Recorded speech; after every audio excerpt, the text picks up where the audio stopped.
આ શેનો લોટ લીધો મમ્મી? ચણાનો લોટ લીધો 1 વાટકો અને આ 3 ચમચી ઝીણો રવો છે. હવે એમાં 3 ચમચી ખાંડ ઉમેરવાની અને આંગળી બુડે એટલું જ આપણે ગરમ પાણી લેવાનું છે અને એનથી આ બેટર બનાવવાનું છે અને 5 મિનિટ ઢાંકીને રહેવા દેવાનું. ઓકે. હવે 5 મિનિટ પછી આપણો રવો સારી રીતના ફૂલી ગયો છે.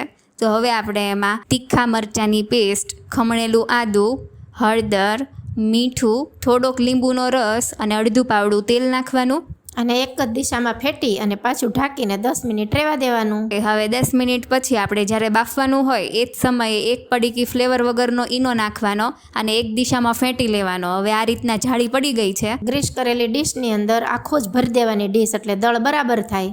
ઓકે. હવે સ્ટીમરને પણ ગરમ થવા રાખ્યું હતું.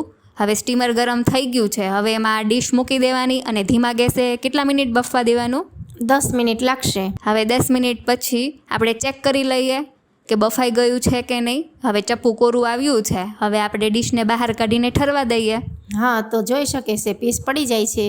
હવે વઘાર માટે તેલ લીધું છે. તેલમાં રાઈ, મીઠા લીમડાના પાન, તીખા મરચાંના ટુકડા અને હિંગ નાખવાની. અને આ વઘાર છે તે થોડો થોડો કરીને ઉપરથી રેડી દેવાનો. હા, એક સરખો વઘાર સ્પ્રેડ થઈ ગયો છે. તો હવે તો બોલા શું બન્યું મમ્મી? અરે નાયલોન ખમણ છે જો. આમાં તો ખાંડવાળું પાણી ઉપરથી રેડવાની કઈ જરૂર જ ન પડી મમ્મી. 3 ચમચી ખાંડ અંદર જ હતી. આ તો કેટલું ઈઝી બની ગયું. હવે ઉપરથી લીલા ધાણા અને જોડે ઝીણી સેવ